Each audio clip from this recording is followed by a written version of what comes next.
And we are officially live. Hello, everyone out there on internet land, and welcome back to another All Elite review, your weekly AEW post show here at BC WrestlePod. My name is Mikey, El Jefe of BC WrestlePod, and I am joined this evening by Benny the Bear, my good friendo, who is here to break down AEW Dynamite and Collision with me, Benny. So I'm happy to have you back for this one. Happy to be back. No funny gimmicks tonight from me. Just let's rock and roll. Alrighty. So I'm excited.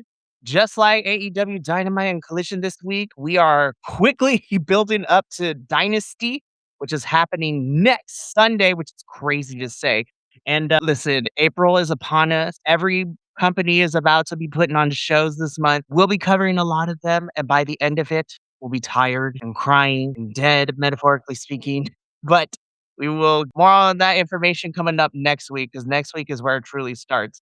But really quickly, so let's get into all of this. If you are new to BC WrestlePod, whether you've been here for the longest time or you are new, YouTube, Twitch, and Kick is where we go live pretty much almost every day of the week at this point. Our main channel on YouTube also houses the edited versions of our live streams, so a little bit more self-contained. You can follow us on our social medias at BC WrestlePod, where we do report cards and all the fun stuff. We also have a merchandise available to buy at our store, bcwrestlepodshop.fourthwall.com. Link in the chats across everywhere we are streaming currently for those social medias and the merch store. And we have a coffee bot because we pay for a lot of streaming services and it can get expensive, honey. So if you want to help us contribute to that, you may do so. If not, you being here is enough. All right. Let's get into Dynamite and Collision because we got stuff to talk about, because Dynamite was really fun. Thank God the crowd was so much better than the last time we talked about a regular Dynamite and Collision. Still looking at you, Fresno.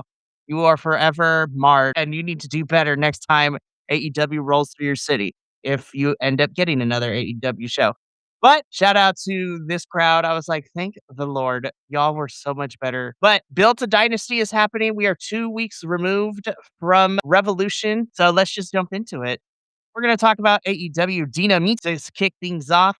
And what better way to start AEW Dynamite than with this match? And I'm like, my God, we are just out the gate. I was just like, damn, not even the main event. Okay. So we get Swerve Strickland versus Kenny Omega 2. This is Swerve's #1 contendership for the AEW World Championship versus Kenny Omega's EVP position. Still try. I mean, it makes a little more sense now, because when Kenny was actual EVP, he did some really, really heinous stuff and abused his power. It would have felt like a little bit it would have made it easier, though, had we had this match while Kenny was still within the height and the peak of all of that. But hey, you know what? Better late than never, I always say. This match rolled. Like, I have no other notes than this match banged. I do feel that because this opened and what we ended up getting in the main event, we bookended the show and made everything after this match real hard to keep the energy up. This crowd was spent by the end of it, and that is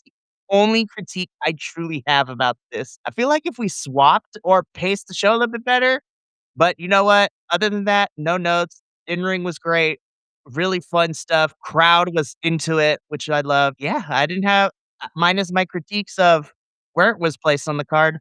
This was a really solid opening bout. Good God, yes. It's great to see the best bout machine back. And I'll never take that for granted. Unfortunately, Swerve's hubris got the better of him in this one. And one thing I really liked was that when they're starting to use Renee at ringside a little bit more. I like that. It just feels different and a little bit more old school, little sideline reporter type deal. And man, I completely agree. This match had I felt bad for the rest of the card because there was nowhere to top this. So if they would have had the swapped this and Darby and Ruth, and then had a ticker throughout the night, coming up 1 hour or whatever, Right. for this, I think that would have suited a little bit better for the card. But I'm not complaining because we still got Swerve and Kenny right out the gate. So I agree with you. I do think that overall it would have been better pacing to swap out this for put this in the main event spot and then open with Roosh and Darby, but it was still really good. And again, it's Kenny and Swerve. I'm never going to not say that I'm worried about their wrestling because this was a banger match, obviously. And I'm looking forward to whenever we get the third match to make it a trilogy. Would not be surprised if, well, let's see what happens after Dynasty, if we're going to get the announcements of the Owen Hart participants after Dynasty or if we're going to wait. Because, and this is, I can't take credit for this. I got to give Benny the credit for this one as he said this last week, that because we're seeing a lot of the top of the card be participating in a bunch of matches that seem just randomly put together against one another, I think AEW is subconsciously telling us who's probably going to be in the Owen Hart this year. And I'm very interested if we're going to still stick with the 8-person bracket or if you're going to expand it to maybe 10 or 12, which I think would be good. I think 12 would be great because then you can have matches the 4 weeks leading into Double or Nothing till we get to the finals. And hopefully they learned their lesson from last year where you don't announce the brackets and then we wait 3 weeks until we finally start getting some matches in the tournament. To quote I was like, "And? a shot, When are we gonna start?" they proverbially blew their load when they announced the tournament brackets and then they blue balled us until like 3 weeks later to start the tournament. I'm like, you can't do that. Yeah, this is just a little bit of fantasy booking here, but, like, I'd like to see Kenny take the belt off of Max, and Mm, then Max has to go into the Owen and finally win a tournament to get his belt back. Like, right. finally put his money where his mouth is, you know? He's a great in-ring wrestler, so Well, I'm very interested to see because if they do the same thing that they did last year with the Owen, where the winner gets a shot at All In. So because it's at Wembley, I have to imagine I was like, all right, is Tony gonna go with somebody that is completely like throw our predictions out the window? Or is he gonna go with the safe British bets and pick the British people to win to go and have a match at All In Wembley? So we'll see what happens. Because I also we gotta figure out what happens at Dynasty too, because I feel like Osprey and Moxley is not gonna be over by the time Dynasty is done. So we'll see how that goes. yeah, exactly. Like, to be honest with you, my fantasy booking didn't even look past Double or Nothing, so there's We'll see that, you what know? happens. Like, let's get through Dynasty and Double or Nothing, and then we'll go from there because between Double or Nothing, I don't know if we'll see what happens. I haven't heard anything if we're getting Forbidden Door this year. And then if we are, that's like June, July, which I would not be surprised because according to some reports, it sees there might be a lot of AEW folks who are gonna participate in the G1 this year. So what better way than to have, Forbidden Door and then send people on over to the G1. But neither here nor there. Kenny wins, keeps his EVP position, takes Swerve's number one contendership, and it is officially made that we would be getting Kenny versus MJF at Dynasty now that Kenny beat Swerve to take his number one contendership. Oh, Icarus, we flew too close to the sun and you lost your number one contendership. Great stuff, though. We'll talk about Kenneth a little bit more because Kenneth, I love you, but we could have kept it to an email length. I'm just going to leave it right there. We're going to come to it a little bit later. Because right now, Osprey cursed on television, and it was great. Osprey cuts his promo, a pre-tape promo. He talks to the camera. At first, I was like, Osprey, where are we going with this? Because he talks about how he admires John, he has for a very long time. And you know what? He's chill about it. But what he's upset about it is that Moxley created the fear within his child, and then the fear of his waifu and his mother and his countrymen. And Will wants to return the favor by creating that same fear and taking out, Moxley for what he did to him and trying to take his career away from him. So, and I quote, Will Ospreay wants Moxley. It's like at Dynasty, I want you, you motherfucker. And I was like, ooh, naughty boy. He cursed on television. Yeah, I love Osprey's promos. I was a little bit confused at first too, because like, I think they cut in, like, right after he said "Mox." Like, but anyways, like, I thought this was a pretty funny promo because like, Osprey was just like it's just like a Geordie to stick his nose in his big ears right where they don't need to be.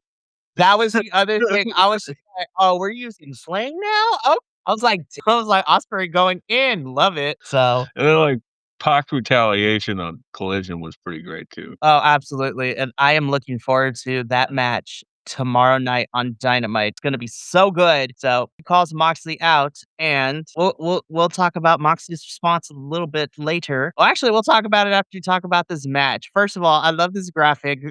Zeta knew the camera was there. She's like, "Let me just do something real quick." This graphic of her playing with her hair is fantastic. She's like, "I know I'm the baddest." But we get a mixed trios match. So this is Sky Flight, Zeta Steel, and the Martin brothers taking on the Death Riders. And I was just like, this is gonna be entertaining. God bless Skyflight souls though, because they about to get whooped on. This was highly entertaining. Again, Tony Khan, when we can figure out how it really is gonna work, I would actually be okay. Like we've been talking about for the last month or so, open up the trios championships to also include mixed trios champions, where it's basically anything goes. Like you can have, like we see here, like, I could see the Death Riders fighting Mystico and Jet Speed with the Marina Shafir in the mix of it. Like, it'll be fantastic. It'll be great. But that's for a whole nother conversation. This was a really entertaining match. And then, of course, the Martin boys are in hometown turf. So they got a pop from the crowd. Everybody did great in this match, but it would be the Death Riders to seal the victory for themselves. I thought this was entertaining. I really enjoyed it. This was a Zeta Steel coming out moment. Like, she was a house of fire from the there was a really funny spot where, like, Mox had put one of the Martin brothers, like, on the top, and Taz goes, "Yam bag, top rope yam bag." This is my other critique. I was just like, "Taz, I'm happy you're doing better. I'm okay if you miss another couple of weeks." I'm just saying. Oh, really? am not I love heel Taz. I am not the biggest Taz fan. Like, it's hit or miss for me. Like, when he's this heel commentator, some of the things he says is like, "Okay, Taz, that was good." But most of the time, I'm like, "Shut up, Taz." Okay, let me put it this way. On television, Taz is okay. Like, it doesn't bother me. Pay-per-view Taz irritates the hell out of me because I'm like, "Shut up, you talk too much." Yeah, I get that. The opposite of that is that you get too much Excalibur.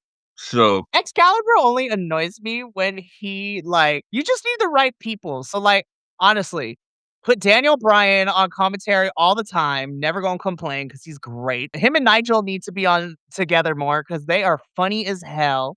I like Nigel McGuinness more on commentary. And I'm gonna be honest, if you want to swap them out, I know it's not Ring of Honor, but like Ian Rickamore on commentary for these pay-per-views are great because I really enjoyed. I'm not gonna lie.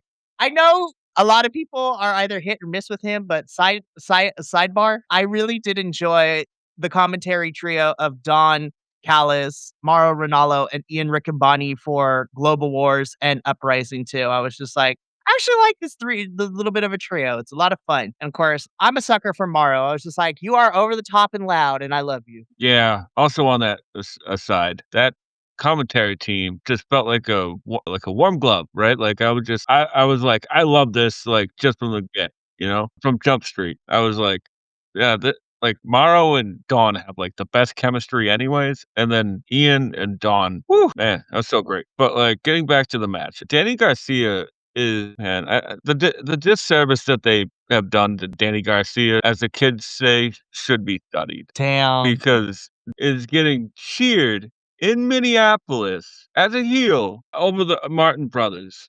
I just feel like he's organically over babyface. Mm. And they just keep slotting him in as a heel, like, even though he's more comfortable as a heel, it seems a little bit miscast, you know? Definitely was. I'm not complaining about it. I think they could course correct at some point, but, like, live crowds love Danny Garcia, and they're supposed to be getting booze. So, like, I don't know. I don't know how to fix that. I don't know either, but the Death Riders do pick up the victory over Skyflight. Moxley gets on the mic afterwards, accepts Will Ospreay's challenge, and officially made for Dynasty. We have our second match, which is John Moxley versus Will Ospreay.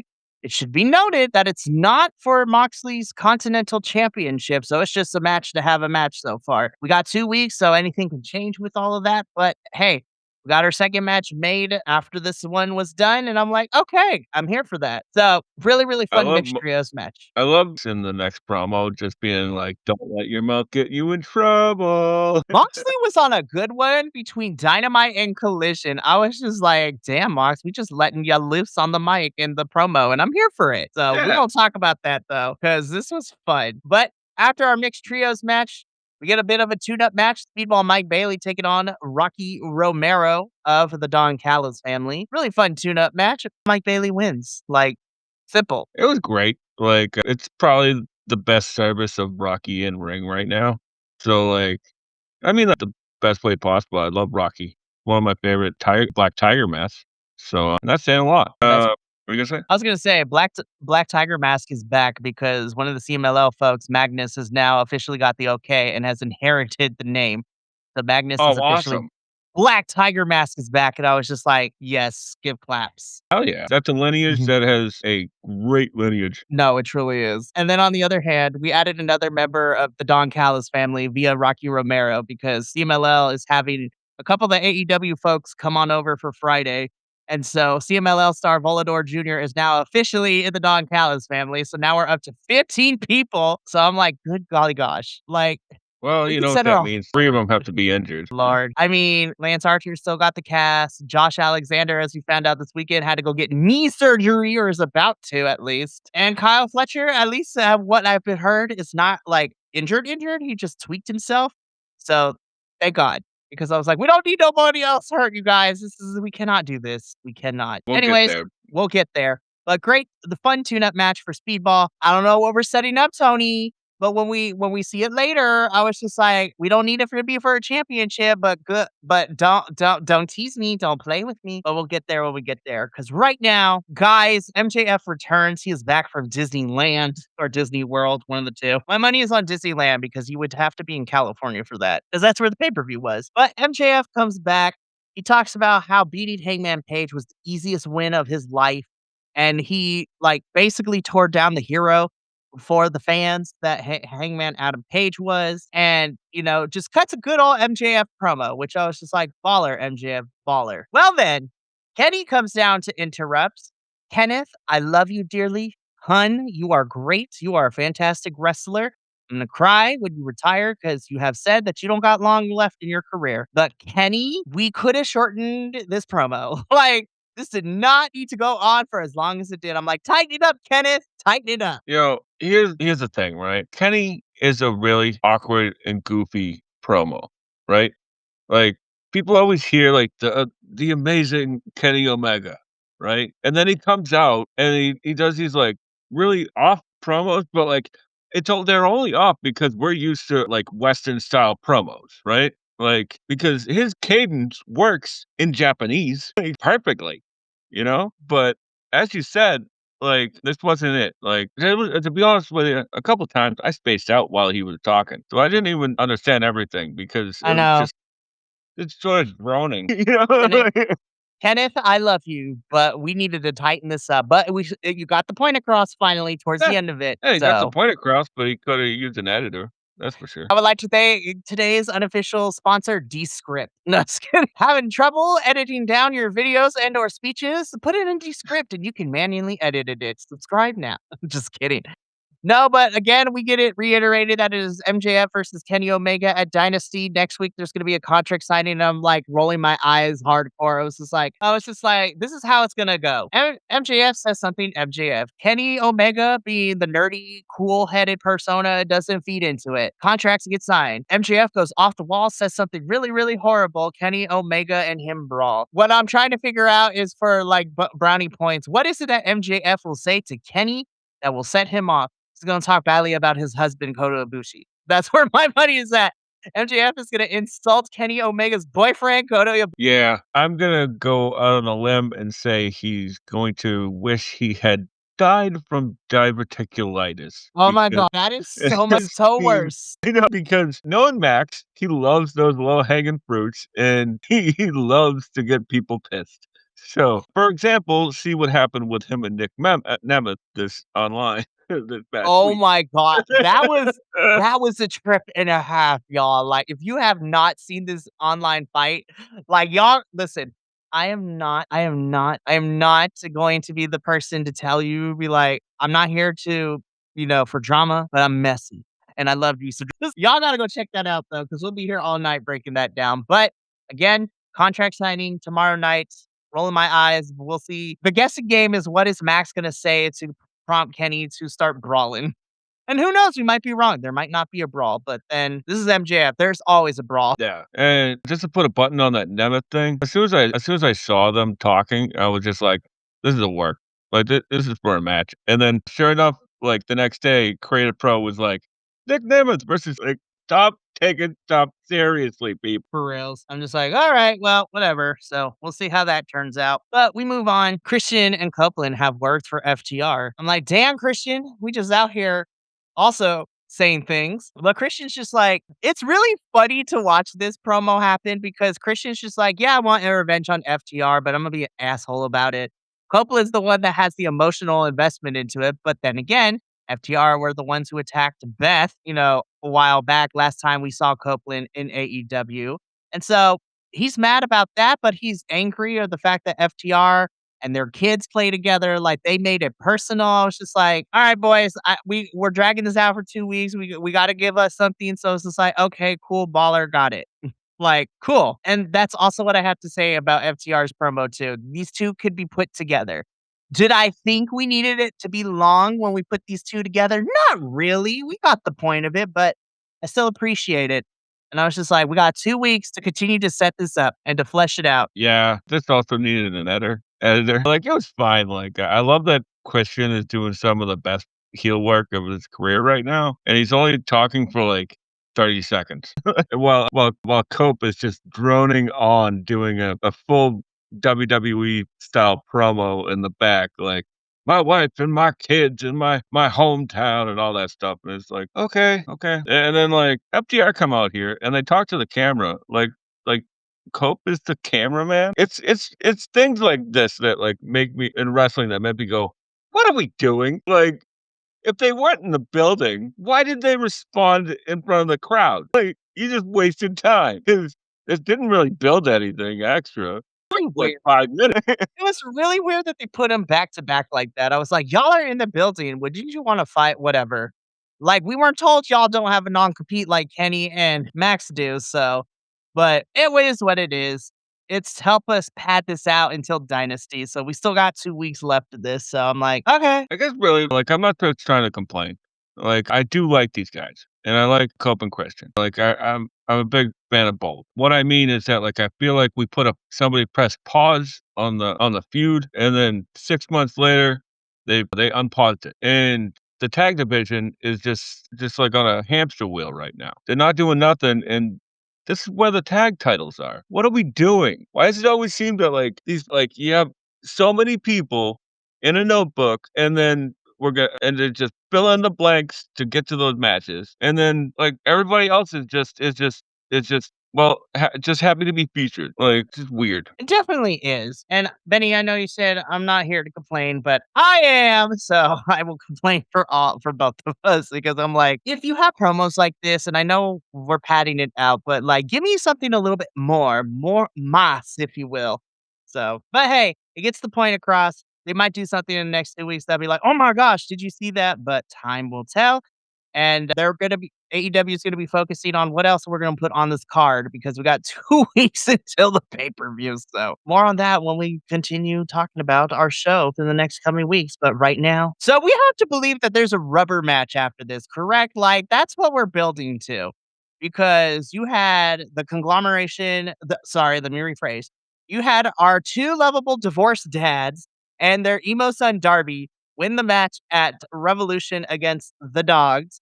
Darby beats Gabe Kidd in a coffin match last week. So the conglomeration versus the Dogs is happening. And I thought this was a fun match. I like Orange and Roddy together. I think they are such an odd couple pairing, but like in the best way possible. And I am here for my divorced dads. So I love them dearly. And then the Dogs, listen, I know David Finley is polarizing in the sense that either people love him or hate him. I do appreciate the presentation that we are giving the Dogs. And I thought this was a really fun match. Did we need to go through like 2 commercial breaks to have this match? Not really, but I was still entertained. The Dogs do pick up the victory. And you have to think that we're getting one more rubber match between these two because now everybody is 1-1. So we got to have a deciding factor. And who knows what else we're going to get, though. So this is entertaining enough. I did not need to go through 2 commercial breaks, though, as much as I love everybody involved here. Yeah, mine's exactly. But, like, also, like, the story's not progressing enough to warrant, like, another match between these guys, like and also, for those who are just tuning in to 8, right, like, they didn't introduce the dogs at all, like, they were just like, "Here they are, and it's them," and everybody's like, "Okay, who are they?" So, and You just threw them on TV. no, 100%. And here's the thing, right? So I know AEW is the alternative, and whether people, including AEW fans, like for some reason don't like to use that term, but I'm like, it is the alternative to WWE. It's okay to say that. Like they are another option if you don't want to watch the Fed. And I love Tony Khan because AEW is where wrestling happens. Like that is their big thing. They will have good matches on television, good matches on pay-per-views. Sometimes they make me question certain things, but I love them dearly. But this has been Tony's biggest problem. Now, me and you, we know who Clark Connors and Gabe Kidd and David Finlay are because we watch wrestling around the world. We watch too much wrestling, if we're being completely honest, but we know these guys because we also follow New Japan. And like, I don't even want to say elitist, but the fans that are well versed in wrestling outside of the major United US television programs of wrestling we see on the weekly telly screen and are very much aware of the independent scene and the world scene of wrestling, like we all know who they are. But for someone who is just an AEW fan and that is all they watch and they're new to AEW, you didn't give us any background. You didn't give us a like history. We don't get a rundown of who these guys are. So, like, for the regular AEW fans who don't know that prior hand knowledge, it makes it really hard to invest in them. And then they're just like, "Oh, well, I mean, I love Orange and I love Roddy, so I'm gonna cheer for them." And I'm like, "Yes, I love Roddy and Orange too." But because I know who the dogs are, I'm also cheering for Clark Connors and David Finlay and Gabe Kidd because I also love them too. A context matters, and I feel like AEW does this ever so often when we sign like New Japan or international talent. Tony doesn't give us a buildup or a background. So I'm just like, damn it, Tony, I love you. But like, if for people who only watch AEW and know about the other promotions around the world or the independent scene, you have to present them in something to to get people to gravitate towards them because it's a disservice to the dogs for being put on TV and not being given anything for the fans to hook onto, if that makes any sense. No, it absolutely does, and, like, my thing is that, like, it's almost like, he looks at the credits, right? Just like any entertainment, right? Like, as seen on New Japan, right? And to assume that your entire audience is watching New Japan is asinine, right? And so, like, we don't get any coming soon vignettes or little vignettes introducing who they are and why they're here, right? And it's incredibly frustrating for me because, like, I like all 4 of these guys, but I there's no story here, like, because there's no connective tissue why the story's continuing, and Gabe Kidd, right, like, who was written off TV last week, he's loosely associated with the Death Riders, but, like, I don't know. the dogs aren't. I've never seen the dogs with outside of that one match with Clark and Danny, but, like, what's going on here? I don't know what the next steps in this look like, but I am telling you, we're probably gonna get a rubber match between these 2, which listen, Oh, in ring's gonna be a lot of fun. I hmm. think all 4 of these men could go. But the storyline aspect of it is just like we went in reverse order because the dogs lost at a pay-per-view Revolution. Like, we're working our way backward. That should Yeah. like, prior to that, going into Revolution, these teams should have been 1 and 1, and then Revolution with the tornado tag should have been it. Because 'Cause I'm like, "Where else are we going with this?" There's, like, nowhere left to go, honestly. So Yeah, but I don't work and for it's, AEW. Tony Khan doesn't yeah, pay me to book I know, anything, so it's just these are just, like, frustrations that are on the boil for me right now. and I don't wanna say this word because it's a dirty word, but I was like, "This match felt like a filler," in the sense of it's like, story-wise, there's nothing left for us to do here. Let's get the rubber match and move on with our lives. Push everybody to something else. I guess we could have summed it up, but frustration aside, as this was a match. It was here. It was a thing that happened on Dynamite television. Didn't complain about it too much, but it was a thing that happened. Moving on. So, at first I was a little confused because I was like, "Oh, okay, so we gonna put a pin in this feud for a little bit, right?" So I was just like, "All right, whatever."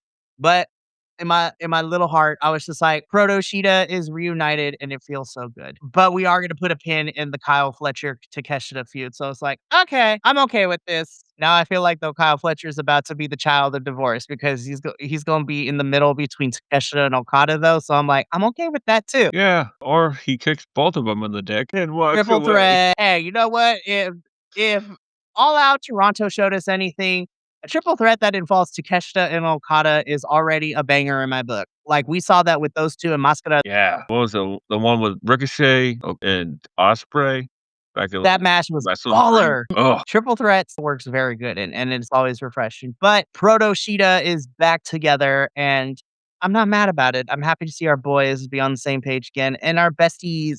We love good besties. Anyways, we'll see how long it lasts before Okada gets jealous. So this should be fun. So I'm still mad that we progressed to here so quickly because this is also another one of those things where, at least at the end of this, I was figuring out where are we trying to go. It seems that we have somewhat of a direction, but I feel like there are better ways to tell the story. But we get our AEW Women's World Championship match at this point of the episode, where the Toxic Spider Tekla is defending her AEW Women's World Championship against Mina Shirakawa. We already discussed it verbatim last week, why this didn't make a lot of sense for Mina to get a championship match right here, but whatever, I wasn't really going to complain. And the match itself was fine. Again, I won't put it in the category that it was a match that happened on television. At first I wasn't the biggest fan of Tekla using brass knuckies to pick up the win here against Mina. However, I am okay with it, given the fact that it seems that Mina and Tekla are gonna still be fighting it out, and Mina's gonna get some backup a little bit later when we get to Collision. But yeah, I was just like, this was okay. I didn't hate this, but I just didn't like how quickly we built to this match. But I already said my piece last week about it. But Tekla's great. I love me some Mina. I just wish we could have paced it out a little bit better where we didn't need to immediately have this championship match like so soon. I felt like we progressed through a lot of plot development. yeah. You remember, like, have you ever, like, watched a movie and then just look down at your phone for a second and then look back up and you just like, "What the hell's happening? Where'd I go? What'd I miss?" You're watching the It movie, you could do a quick text message, you look back up, and we're already in the middle of act 3. I'm like, "What is it?" yeah, 'cause I literally in my notes, I just said, "How were they connected?" But I'm not gonna get on top of them because I really liked this match. I really, really liked this match, and I was a fan of the brass knucks because it's not something that AEW usually does, right? Because for the most part, it's referee's discretion, right? So, like, her hiding the knucks and hitting Mina on the top of the head with the knucks, like, I like that little bit, you know?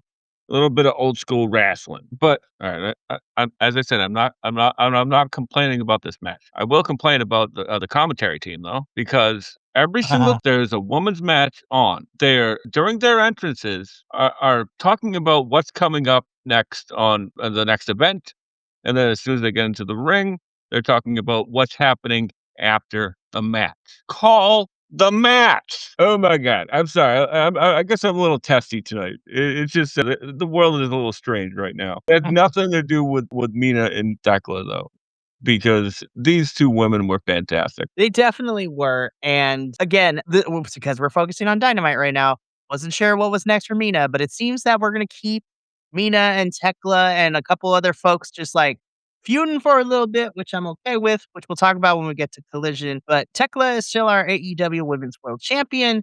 It has also come to light that Tekla has not re-signed with AEW for a multi-year contract, so we get the Toxic Spider for a longer bit of time, which I'm here for. Love the Toxic Spider. And she is fantastic. Love her. This match was pretty good. I liked it. They're teasing a greatness in the making because good God. Tony, whenever you decide to put this match on, I don't know if my soul is ready, but I am here for it. This was just 2 good Canadians being 2 good Canadians. I respect you, and you'll get a shot. I love it. This Sidebar, great. sidebar, Benny. Like that was the way that you said it. I was like, that is the most Bostonian thing I've ever heard, and it is fantastic. I was trying to do like a Canadian accent, but, like, it doesn't work with this accent. It's all good. I loved it. But yeah, this is a teasing. Tony, whenever this match happens, I will be seated and strapped in. That is all that it is. And 2 good old Canadian boys being 2 good old Canadian boys, nothing about it. Anywho, oh man, I'm so ready for this match whenever they decide to give it to us. Can't wait. Put it on a pay-per-view though. I won't complain if it's on my television screen, but pay-per-view though, it will be on and popping. But do it at the right pay-per-view. As we come to learn from Fresno, these crowds do matter. But anywho, Ricochet is back on television after the shitstorm that was last week. But we won't talk about it because it's in the past. But Ricochet is very upset. And he wants to get his championship match, and he's mad that Kenny just gets to walk in and get a championship match. So I'm like, I smell a plot development. And it is a plot development because tomorrow night we're getting a trios match. It is the Demand versus good old Kenneth Omega, just casually teaming up with, oh, I don't know, just some random people, whoever else is on here, like Pushaw. Of course, I'm totally being facetious because when I saw that makeup of who Kenny was going to be teaming with, I'm just sitting here and I'm like, and you gonna put this on free television? And I'm just sitting here and I'm just like, Tony Khan, you gonna give us the Demand, which of course is the Gates of Agony, and Ricochet. And they're gonna go up against, well, I mean, Jungle Jack Perry's in that match. So I'm like, okay, it makes sense. Him and Ricochet got a rematch. But I don't know. Kenny and Brody King, a part of this trios team, like Kenny and Brody King on the same side. I'm sold. So Kenny is gonna be a very busy boy tomorrow night. That's gonna be a fun match. Ricochet is a dumbass, and that's all I wanna say.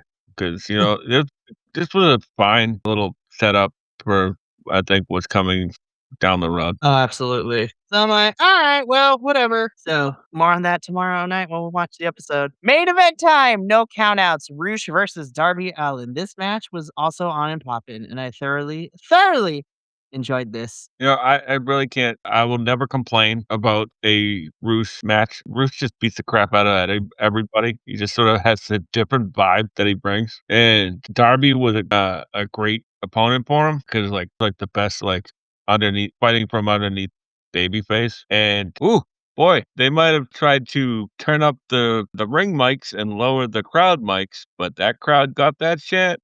And For real. I mean, yeah, you're right. Roosh beating up on people was fantastic. I loved it. And so Darby squeaks out a victory, doesn't get to celebrate for too long because, Don Callis' family, after last week, taking money from MJF to take out Darby Allin, who has made his intentions clear to come after MJF's title. And Darby gets thrown around by big men, jealous. But Andrade, though, is still not really vibing with it. And he is arguing with Don throughout this whole entire thing.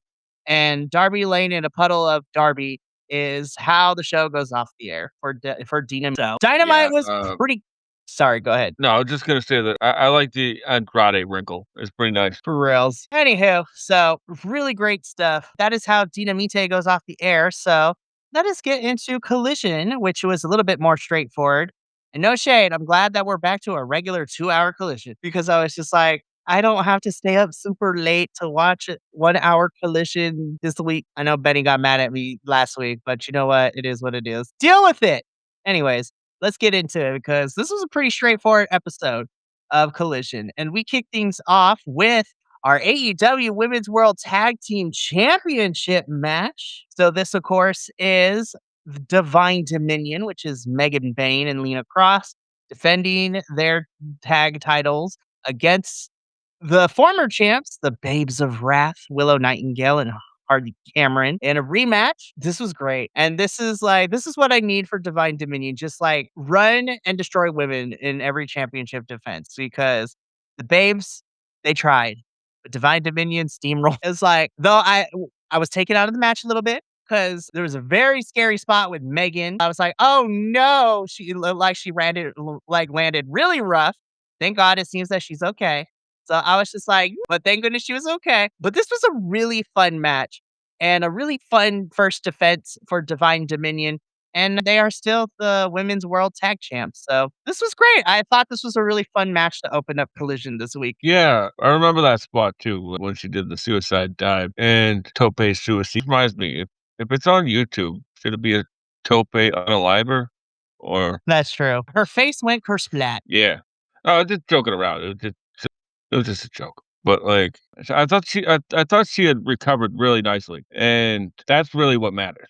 And there was a spot where Babes of Wrath had a double single leg crab on, and I thought that was a really fun spot, and the crowd came up for it. So, like, they still got something there, but unfortunately, they're moving on. That they are. Sorry. No, you're fine. I was just the last thing I was just gonna say was that, like, I really like the Yay Boo spot with Willow and Megan. They got something there with them, with those 2 for sure. So I'm here for Divine Dominion to decimate and have a really fun run. And Babes of Wrath, we're going to talk about you a little bit later in the show because I'm going to wait until we get to that part of the show where we see you again. But really fun opening match. From here, we get into our next match, which is also another fun one. Johnny TV taking on Myron Reed of the Rascals. It was really nice to see all 3 Rascals in competition this evening, so everyone was on television. Myron's so good. Thank you, Tony Khan, for listening to me. Put Myron in singles matches because this man can go against anyone. Myron is fantastic. And Johnny, you look great bald. No, but this was a really fun match. I thought this was really good, and yeah, I'm biased. I'm a big Myron Reed fan. I've always have been. But this was a really fun match for Myron to win here and, get that record up. Love you, Myron. Yeah, I really like this match a lot as well. Little critique, I didn't think that sending them out there cold really helped either person, but, like, there wasn't a promo or anything before it, so, like, the crowd was like, "Okay," and by the end, they were like, "Okay." But, like, man, Johnny DB was definitely a great first opponent for Myron. I'm a huge fan of Myron myself. I'm a huge fan of his stuff in Wrestling Revolver, and he's a special talent, and I look forward to what's coming next. I look forward to seeing what's next for Myron too, but this was another fun one. We're going to talk about his other 2 Rascal brethren a little bit later in the show. A really fun match for Myron and Johnny TV. After this is another Moxley Pro. So this was funny. So I'm gonna let this. So Death Riders cut a promo against Private Party. Private Party, like right after, give a promo of their own, firing back at the Death Riders, saying that they're gonna turn chaos into opportunity, which immediately led into our next match, Betty, the Death Riders versus Private Party. Oh my god, is that Private Party? I thought this was a fun enough match. I love Private Party, but I already knew it was like rest their souls, Death Riders, they gonna win because we gotta build up Moxley and for his match against Osprey. So unfortunately, Private Party got thrown onto the tracks, but they did put up a fight and I was very entertained. But yeah, no win for Private Party, which I'm sad. But Death Riders pick up a win here. I thought the match was fun. I love seeing Private Party. I'm just hoping that now that they're back, we do something more substantial with Private Party, but we'll see what happens. Mox said in the promo later on has anything to do with it, but I thought there was a really fun tag match. Private Party did this, like, F5 into a cutter that I've, like, never seen before, and I was like, "Wow. How hasn't anybody thought of that? That's pretty brilliant, man." I don't know. The Death Brothers were really good in this as well. Like, I think I was misremembering about the Danny Garcia stuff, but hey, Danny got 2 matches this week. Awesome. Very true. Daniel Garcia did indeed get some matches. He got 2 matches this week on AEW television, so can't complain. But yeah, Death Riders pick up the victory here. We're gonna see the Death Riders a little bit later, specifically Moxley possibly cutting a promo. Don't know if I put it in here for the slide, which I think I did. We'll get to that later. So hopefully, pass my key. You did what you were supposed to. But moving on, another promo which sets up the trios match of the Demand versus Kenny, Jungle Jack Perry, and Brody King tomorrow night on Dynamite. Because these boys were also in Canada at the time of Collision. So, yeah, sets up the match for tomorrow night. Looking forward to it. The Brawling Birds are in action. I do like that their finisher is called the Two Birds, One Stone. It was great. Now, this is what we got. This was the graphic that we got, that the Brawling Birds would be in action. What they didn't tell us that it would be the Brawling Birds plus Mina Shirakawa, participating in some trios action against our lovely local talent here. The Brawling Birds and Mina would end up picking up the victory. After the match, the Triangle of Madness cuts a promo in the middle of the arena with the Brawling Birds and Mina in the ring. So it seems that this is going to be the feud for a little bit with Mina and Tekla and the Brawling Birds and the Sisters of Sin. So I can't complain. I'm here for it. It should be fun. It should be a fun little feud. Yeah, I like the little promo before the match, like, introducing Mina, and I thought that was really fun, and Then the trios match was really good. Damn, Jamie Hayter and Alex Windsor are so good together. Like it's leaps and bounds better than some of the others. But like I like that there was the word piss was used in two different contexts in the Brawling Brutes promo. Like taking the piss and you're gonna get the piss beat out. So We funny, love to man. see it. We love to see it. We truly do. So this should be a really fun feud movie, like leading into the summer. So I'm here for it. This is probably a nice little feud to lead them into Double or Nothing. So I'm okay with it. So moving on. This match was really good. I really enjoyed this match. I do see that we got another updated graphic for Ace Austin. He is not wearing his bandana. He's letting the hair fly, which we appreciate. Tommaso, I love you. I hope this was just photo touch up, but sir, why are we looking like a bronze statue? What is happening in this picture? Listen, what did we tell you? Y'all need to stop calling the Tanner of Braun Breaker because he'd be looking like Bronze Breaker out here. We've talked about this on multiple occasions. Tommaso, get it together. Anyways, this match was really fun. Oh my goodness. Ace Austin is great. Tommaso is great. This was freaking solid. I love this match. And I love what happened afterwards because Juice comes in to check on Ace. Tommaso comes in to try to, looking like he about to hit Juice Robinson. Juice is privy to the sneak attacks, and Tommaso backs off as I'm like, this could be a fun, interesting, short little feud too. Juice and Tommaso going at it would be a lot of fun. But this match was really solid. Oh my goodness. I love this match. This was really good. Yeah, I thought it was pretty fun.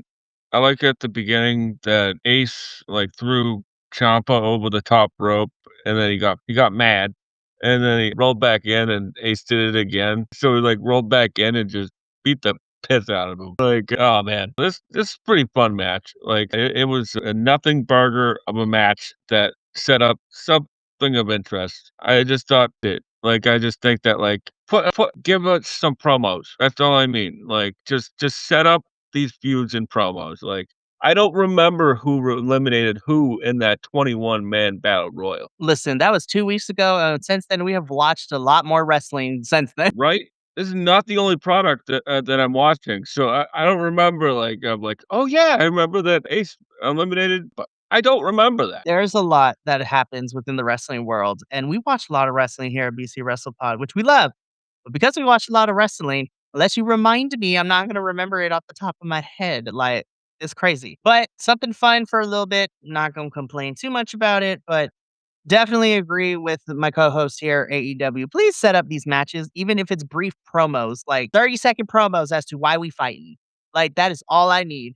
Or commentary to even explain it when we're getting entrances. Like, I'd be okay with that too. Just like Yeah, tell me why we're having this match. It's gonna be a banger, but I do need why. I need the why. like when they're coming in the entrance and like they do like the little lower third promo, like this is why I'm here and this is why this is happening. Like that's all we need. Right. That's all I need, and we'll be okay, honestly. So we'll be continuing to follow the development of this. Oh, just like moment of silence is the end of the road. Hey, but you know what? Thank God they didn't turn on each other because I'm so over that trope when tag teams break up. Like, honestly, this is a nice little promo, and I may have cried a little bit, but the Babes of Wrath are no more. Willow has her TBS championship she's gonna be focused on, and Harley is gonna do what Harley does best and just go with the wind and be involved in like 18 people's storylines.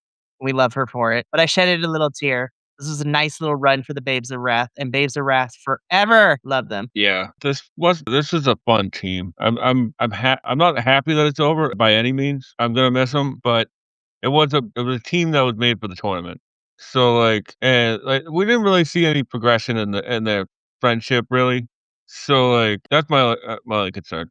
But, like, I'm really happy for them to go their own separate ways because, as you said, Willow has the TBS, and she can now focus on that, and Harley, well, there's some Iconics that just won some TJPW tag titles. So, I could see them coming back shortly. Very true. I would love the inspiration and Harley to be together, but I want to hold off on that. I was like, just don't put all the Australians together quite yet. Let Harley do Harley things really quickly. Just let's do something fun with her. And yeah, Willow still got the TBS championship, so that would be fun. You know what? Put Harley in the Owen Hart and maybe not get to the finals, but like make it depending on how big the field is this year, let her make it to like the semifinals and then she gets eliminated. Like let her get at least one win and then, from there. But Babes of Wrath RIP. We love you. This was fun. And again, I'm happy that they are still amicable and they are broken up. I say that, and then Stardom announced their US show during WrestleMania weekend, American Dream. And Harley, Willow, and Chris Statlander will be teaming up against some of the Stardom girls. So I was like, well, it doesn't count because it's not AEW television land, but still, that match at American Dream, though, should be fun. Yeah, that's true. It's a little side quest. Out here getting all the side quests. Benny, we'll talk about it because they announced the first couple of matches for American Dream, and I am excited, but we'll talk offline. But RIP Basarath, we love you. Okay, but like this match was also busted, as the kids say. Now, Kyle did start lipping around towards the end. I'm like, good God, no. But it seems like he's doing okay. I haven't heard anything that he broke something or he's going to be out indefinitely, but he was in good spirits. He wasn't a little bit of a walking boot, but no confirmation that he broke something. But this match was bussin', as the kids say. Yeah, I heard somebody say the other day, and I'm gonna steal it because it's the only thing that fits. We got Aussie Open back, but at what cost? I know, right? I was just like, Aussie Open is back, but at what cost? And this is sort of like a dream match for me. I love the Rascals and I love Aussie Open. I'm sure that they've faced once or twice before, but not that I've seen. So it was fine. It was a very fine TV tag match. I'm not gonna overhype it. I'm not gonna undersell it. It was great. It was a fine TV match. And plus, I'm also figuring that Tony Khan, as well as a couple other promotions, don't want a lot of these folks to do too much right now because of all the shows that a lot of these people are going to be involved in over the next couple of weeks. Again, sidebarring it real quick. On paper, it's going to be nut. But MLP's next show, Multiverse, which is happening during, Mania weekend, which is going to include a lot of the promotions that they work with. They've already announced their first match, and I'm drooling because it is just going to be high octane nonsense because it is all three rascals. So Dez, Zach, and Myron taking on Místico Mascara and the legendary wrestler of New York himself, Amazing Red. So exactly. And then just randomly at WrestleCon, it's going to be Ricochet versus Leon Slater. And I'm just like, excuse me? Hi, that is a dream match. And I was like, This is going to be the most exhausting WrestleMania week ever. Because we also got, God, there's was it Josh Barnett, Kojima at no. Bloodsport. Bloodsport's about to be Uh, on and poppin'. Spring break for that's it. Joey Janela is gonna get crazy. There's big matches made for Evie's Big Gay Brunch. Thunder's Yeah. fighting Thunder is fighting at Gringo Loco show during that whole week too. Also, she's gonna be fighting in May for House of Glory as well, so that should be fun as well. So, that there's just so much nonsense happening, and so I'm so excited, but it's gonna be oh god, we're gonna be dead by the end of this, metaphorically speaking. Yeah. But Just to honestly, clarify, I'm not a huge fan of Josh Barnett, the person, but sometimes when at the Bloodsport things, him versus we Kojima, I'm excited about. we could put it for the I don't side like for, Josh. like, 5 minutes What? because it's code I was like, "We put it to the side for 5 minutes." Yeah. Josh has I have issues with Josh, but also he's a giant nerd too, so it's just like, "Alright, Josh, you have done some really" I will say this, Josh Barnett may has done some crappy things, but at least to me, he hasn't done shitty things, and when you do shitty things is where I don't really mess with you forever. Like, you've done some crappy Well, things. we can talk up online, but there's some pretty messed up stuff. But Oh, never whatever. mind, I rescind That's that. not what we're talking about. That's not what we're talking about. No, but this was great. Again, haven't heard anything that Kyle Fletcher broke something and he gonna be out of action, but he started limping around towards the end of this match. But so far, nothing crazy. But Aussie, well, it says Don Callis family. I refuse it. Aussie Open wins over the Rascals. This was fun. So moving on. Moxley, this promo was gas. Yes, yes, yes, sir. This is what I need.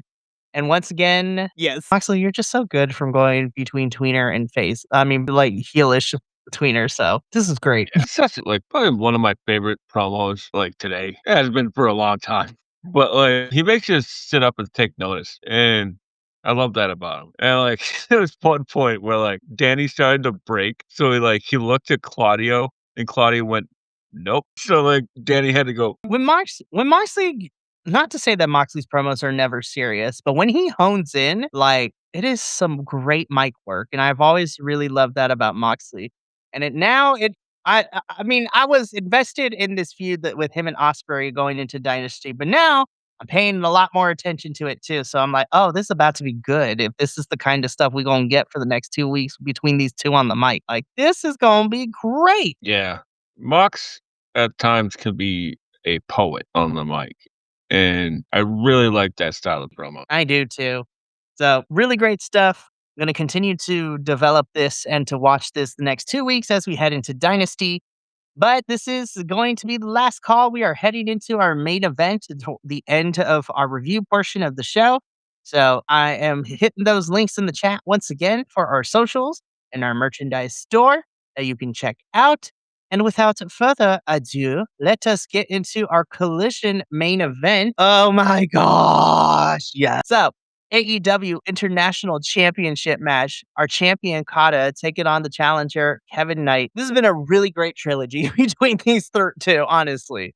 I'm just like, oh my god, this match rolled. This is such a great main event. Holy crap. Like Kevin is great, Okada is great. Like I was happy with this match. Yeah, in my notes, I had put down the battle of the drop kicks, and Seriously. lordy Luke. There was this one point where, like, it was probably right before the first commercial break, where Okada's on the outside, like, right at the bottom of the ramp, and Kevin Knight does a springboard clothesline and hits, like, completely, like, that guy's range is so crazy, so insane. And, like, towards the end of the match where, like, Okada, like, rolls to 3/4 of the way, and Kevin the Jet Knight still hits the UFO splash on Okada, but he gets the knees up. It's like, that is so insane. Like, that was the whole ring. That wasn't even 3/4. That was, like, the whole ring. Seriously. This match was a lot of fun, but it does end up retaining due to, some leverage on the ropes. But what a Collision main event. This was a really fun match to end the show. And yeah, let's honestly, these two can fight many more times. And who knows, depending on what we do with Owen Hart, we might see this match happen a lot sooner than we think. But great stuff. And that is how Collision goes off the air. That has been our AEW review, our post show for this week. So, Dynamite and Collision were a lot of fun this week. We are officially 2 weeks out from Dynasty. So, we're going to see what other matches are going to end up being made for this. But before we get out of here, to kind of let you know what the remainder of this week looks like, this is going to be fun. So, tomorrow night, we are taking a little bit of a break. So, there will be no NXT or CMLL tomorrow night. But we will be back live on Thursday to make up for it with a double dose of shows at 6 p.m. Pacific, 9 p.m. Eastern. We will be here. The Mystery Wrestling crew will be here to break down Mystery Wrestling 23 as it made its debut in Edmonton, Canada. So, Edmonton is a new place, a new venue. And we're going to talk about all that stuff and all the nonsense that went down there, which was a lot of fun. And then later that evening at 7:30 p.m. Pacific, 10:30 p.m. Eastern, it's our first Maple Leaf Pro Wrestling show of the year. So we will be covering MLP's Uprising, and we'll talk about all the stuff that went down in Canada. So in Winnipeg, yeah, I believe it was in Winnipeg. Yeah, Winnipeg. I don't know. There's a lot of places. There are a lot of stuff happening in Canada in the next couple of weeks, but those shows are going to be on Thursday. On Friday, the TNA crew will be here. We will be talking about TNA Sacrifice, which is the most recent pay-per-view that happened this past weekend for TNA, as we also look ahead as we are 2 weeks out, not only from Dynasty, but we're 2 weeks out away from TNA's next big pay-per-view, Rebellion. So that's going to be crazy. Then on Saturday in the morning, take two. We are going to be talking about Ring of Honor and MLP Global Wars Canada. So the Stars, Ring of Honor, and Maple Leaf Pro Wrestling collide. So that's going to be fun to talk about. And then later that evening at 4 p.m. Pacific, 7 p.m. Eastern, myself and Kilt will be here to do a live watch along for NXT's Stand and Deliver. It is their biggest show of the year. And for the first time in the last forever, Stand and Deliver is not going to be happening the same weekend as WrestleMania. So lots of fun matches. Every championship is on the line for NXT. So that should be a fun hangout time. So come stop by on Saturday. But we also got a fully loaded week coming up ahead. We got Sakura Genesis coming up very soon. More Stardom action. We got Progress Wrestling coming up soon as well. So very busy April. So stay tuned for all of that. But from all of us here at BC Wrestle Pod to you at home, remember, take care of yourself, love one another, stay biconic, and more importantly than anything, you always deserve to finish your story. We'll catch you Thursday for Mystery Wrestling and Maple Leaf Pro. But until then, and until next time. Thank you so much for tuning in to another Vibe Tribe production. What's gonna happen next time? Well, you're gonna have to tune in to find out. But until then, remember, take care of yourself, love one another, and as always, make sure that you keep the good times rolling. Thank you for being here, and we'll see you next time.